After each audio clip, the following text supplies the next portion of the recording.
Good morning, everybody. Is the PowerPoint working finally? There's some technology challenges, sorry. Okay, here it is. So I'll try and actually rush through my PowerPoint because we want to stick to the five-minute thing. Let me see. Yeah. So I thought that we will just quickly go through what NIIT Foundation does, who we are, what we do, what kind of impact we make, and then maybe share a little bit about our own belief system when it comes to corporate social responsibility. NIIT Foundation, actually, it's a separate entity. It is an NGO, it's a non-profit, and we are actually an implementing organization. What that really means is that we implement other corporates' CSR. We, of course, implement NIIT CSR, but our forte is really about implementing education and skill development programs and help other corporates implement their corporate social responsibility. In terms of what our focus area is, if you really look at it, our vision is to really transform a community through education and skilling. So we've got certain projects that focus at different, age levels. So Model 1, which talks about hole in the wall, and I think a lot of you were probably here in the morning when Dr. Sugata Mitra was talking about hole in the wall, right? And it is something that's truly an amazing solution which addresses a lot of current needs, in the community. So it targets the 6 to 12-year-old, children, especially dropouts, who don't go to regular schools. And this solution is helping them become digitally literate without the help of a teacher, without the help of even electricity, if that is not there, because the solution is solar powered. We also have, for 12 to 18-year-olds, we have solutions that focus on schools. So we set up IT labs, we train the teachers, really enable the school environment. And model number 3 is where we set up skill center for people who are 18 plus. And the idea is to train them and then find them jobs. So, can you click on the right one, because left one I think Sugata already talked about. Exactly as we said, the PPTs are working, the hyperlink videos are not. Don't worry, I was prepared. So this is really what the hole in the wall really looks like now. The red and blue ATM kiosk kind of a thing that you put in a playground if you want to, or just outside the school to attract kids who are really not going to school. It comes with like a whole lot of interesting learning content, almost 500 titles, all of them activity-based, which means that instead of anybody telling them what to do, the kids are around and they will see, for instance, a ball which they're trying to drag into a tub of water, and why is it not going inside? So from there is where the exploration starts, right? We have been installing a lot of these learning stations all over. We've gotten some amazing feedback from the kids, from the teachers, from the parents. Like, for instance, some of the kids say that, these are poor kids, never seen a computer, but they want to be a doctor, right? Somebody wants to be an astronaut. There is no dearth of what their dreams are. This ATM kiosk, or this hole-in-the-wall learning station, because it is connected to the internet, it just opens up a vast array of information that is available. And we work with the close-by schools and the teachers there to help give projects to these kids. So even the school kids, they might be given to say, okay, you've got to make a presentation on, say, the solar system. So go and do your research, or using the hole-in-the-wall learning station. And 5 or 6 people, they go and then, they are able to work together, learn the 21st century skills that are really required to be successful in life, right? Working together, working as a team, learning from each other. That's really what it encourages you to do.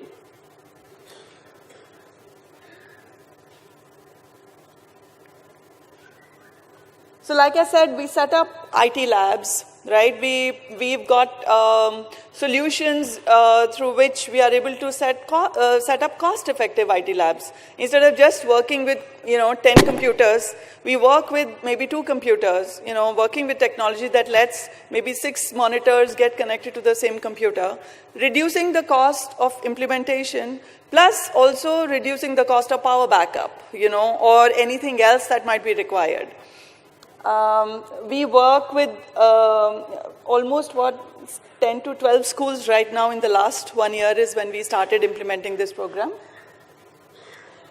The third section, which talks about the Skill Development Center, this is really about in the semi-urban and urban areas, right? So get the youth who are 18 plus. Give them the skills that will get them service sector jobs. We want them to work in organized sector, because there the chances that, if they put in a good hard day's work, chances are that they will be promoted, that they will progress in life. And that's really what we want to encourage. So the courses would be like, we will train them for, say, domestic BPOs, right? Where English speaking is not so critical, English understanding is important. Right? We talk to them in the courses on what kind of attitude to have to be successful in life, how to take responsibility, how to say yes rather than say no, and then to try and figure out how to achieve the goal that they've set out for themselves, how to build logical thinking. We've had in situations where the kids, we've sent them to, for an interview, and they've gone, and the person there, so we said, okay, meet Mr. Rakesh there. And these kids go, and they find we are here to meet Mr. Rakesh, and Mr. Rakesh is on leave. They come back. It doesn't occur to them that they should probably be finding out, well, who is doing his job today? Can somebody else take my interview? Even small things like, if something is not working, what should be your next logical step is something that they haven't been trained for at all. They look at an obstacle, and for them, that's the dead end. And to kind of change that mindset, because at work you've got to be resourceful. At work you've got to figure a way out. To build those exercises within the course has been one of the key pillars within the course. We, of course, leverage a lot of NIIT systems in terms of student management, so everything is all above board. Every student is managed from the time they enroll to the time they are placed. What is it that they've done throughout the course? So, the kind of transparency that builds in. On scale, that is something that is mandatory. Without that, you can't really survive. Unfortunately, the videos are not working. But this girl, Mehjabeen, I've known her for 5 years.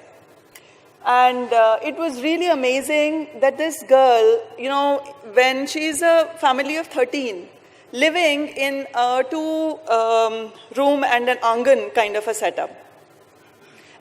She's a Muslim, 13 people, like I said. Nobody really wanted her to do anything in life. The only goal was get married and go.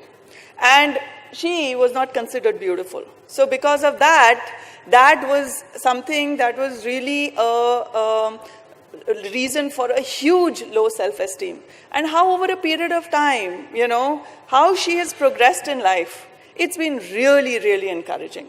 And she was the first girl in her family to finish her graduation, to start working. And now her younger 2 sisters also started. Parents are now really bragging about her and how well she is doing in life. How a small thing one doesn't even realize what kind of change it has potential to make. We are really proud of her. We've been working with Rotary, actually. And recently in Delhi, they sponsored about 20 youth working from one center. But that partnership is kind of ongoing. So they are doing these job-oriented courses at our center, and we are going to find jobs for them. And Rotary is really working with us to impact a lot more students in the Delhi NCR area already.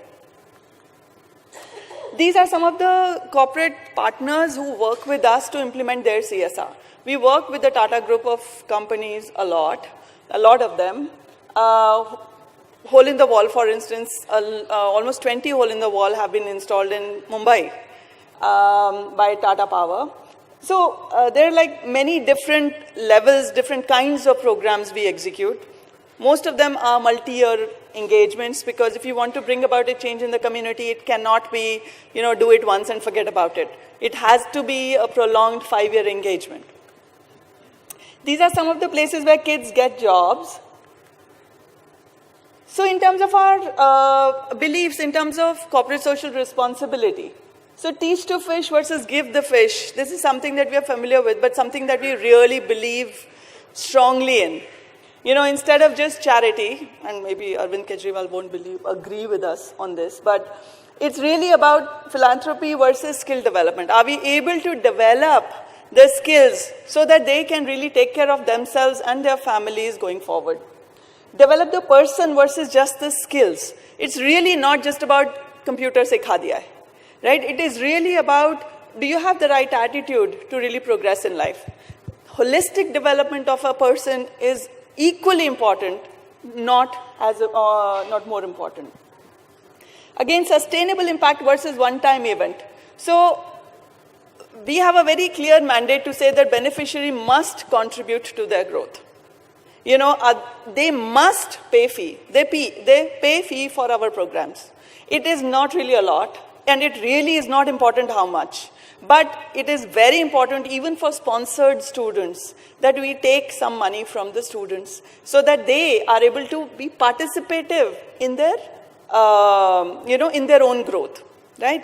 You can't really build self-esteem in somebody on charity. Really, you can't. You can't say, well, I know you can't really afford to do anything on your own. Here's that money. It is counterproductive to what we are really trying to achieve. We are saying self-esteem, build self-esteem, and then you are saying they don't have the ability to cater to what their needs are. In our opinion, it doesn't really work. Then leverage expertise versus maverick solo effort. So again, here the thing is that a lot of times, a lot of corporates say, well, how difficult can it be? And actually, we were like that. We had that arrogance as well to say, how difficult could it be? And believe me, our first 6 months of existence were pathetic. We sat there waiting for students to come and nothing happened. So what we've really learned is that there are expert people available for certain, whatever it is that we are trying to achieve. As corporates, we should be leveraging those efforts. Of course, we've got to put our monitoring and evaluation things in place to make sure that it's taken care of. And, we are meeting the goals and what the organization is keeping to their promises. But apart from that, definitely important to leverage expertise. So that's really it. Thank you so much.